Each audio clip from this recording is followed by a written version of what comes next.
which basically talks about, or which basically actually inspires the youth that if you want to make a change in the society, you need to get up, do it on your own instead of kind of blaming it on other people. And with that, an extension to that, we're coming up with a very beautiful show which is called Halla Bol. Bol basically is a show where we speak about women who fight back, who don't fear, who have the courage to fight back and win back their freedom, and they don't keep silent about things. So here we are today. If there is any questions, let's go ahead. पहली बात तो Indian television पे पहला show है. पहली बात तो Indian television पे ये पहला शो है जो यार थोड़ी सी साइलेंस हो जाएगी, it'll become easier for me to talk because there's no mic. Thank you. So basically ये पहला शो है इंडियन टेलीविजन पे जो सिर्फ औरतों की प्रॉब्लम्स पर बेस्ड है, and I think that was kind of an inspiration. कहीं ना कहीं even though way actors but हम एक डेमोक्रेसी का पार्ट हैं, और ऐसी बहुत सारी चीज़ें होती हैं सोसाइटी में जिसके पीछे जिसकी वजह से हम बहुत हेल्पलेस फील करते हैं. So I think that helplessness was kind of my inspiration to do this show and to go ahead with doing this show.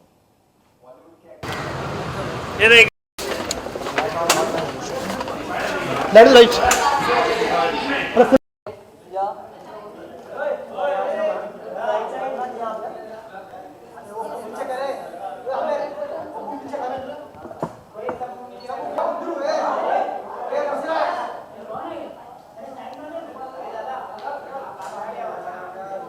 Really sorry if you guys been waiting, क्योंकि I think मुझे खुद किसी का भी इंतज़ार करना अच्छा नहीं लगता और मैंने आज तक कभी किसी को इंतज़ार नहीं करवाया है. तो हम लोग तो कुछ वी चैट शूट कर रहे थे and I had no clue that you. I'm really sorry and I'm glad that you guys decided to stay back.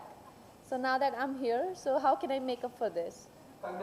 Well, ये जो एक शो है ये आई थिंक बहुत ही ह्यूमन लेवल पे बहुत सारी जो एक ह्यूमन इमोशंस हैं या ह्यूमन स्पिरिट है उसको बहुत अच्छे से इसके बारे में बात. और बहुत कम ऐसे शोज़ होते हैं जिसमें इंसान को नॉट ओनली विजुअली एंटरटेनिंग या सिर्फ एंटरटेनमेंट मिलता है बट इमोशनली और साइकोलॉजिकली और इंटेलेक्चुअली भी इंसान को एंटरटेन किया जाता है और कुछ सीखने को कुछ प्रेरणा मिलती है.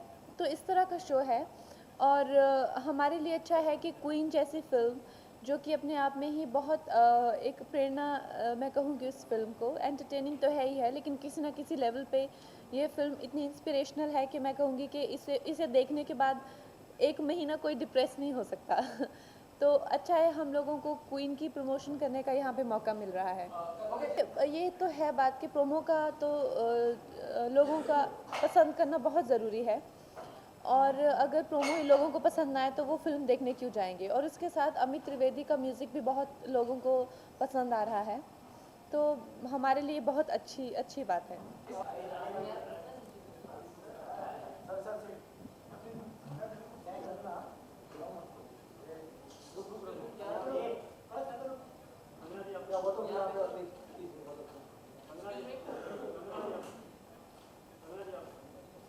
की कोशिश नहीं की. हर लेवल पे होता है. पर्सनल लेवल पे सबसे पहले माइल्ड तरीके से आपके घर पे ही शुरू हो जाता है जहाँ पे आपके लिए अलग रूल्स होते हैं, आपके भाई के लिए अलग रूल होते हैं.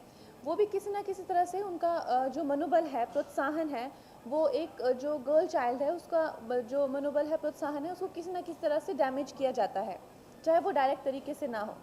तो आई थिंक हमेशा स्मॉल लेवल से लेकर हाई लेवल तक जो किसी को पिंच कर देना या किसी को गाली दे देना लड़की को वो तो फिर फिज़िकल लेवल पे है, हाथ में नहीं होता है. तो I think parents have to be understanding.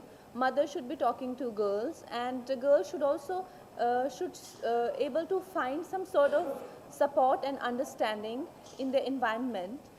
और इसीलिए ये शो है कि हमेशा ज़रूरी नहीं होता कि आप अपने जो जिस तरह के आपसे हादसे होते हैं आप खुद ही अगर उसके लिए खुद तो सभी उससे डील करते हैं तो इसके लिए फिर शोज़ की या इसकी क्या ज़रूरत है. खुद से तो डील करना ही पड़ता है राइट. रिगार्डलेस आप चाहिए नहीं चाहें खुद से तो डील करना ही पड़ता है. लेकिन कैसे उनकी सराउंडिंग्स उनके पेरेंट्स उनको खासकर हमारी सोसाइटी में what I feel is whenever a girl gets teased और even raped or even bad things happen to them, they are made to feel responsible for that. तो हमारी society को has to be a lot more sensitive towards girls or kids or anyone who is a bit more fragile and sensitive. Understandably, it's more sensitive. But as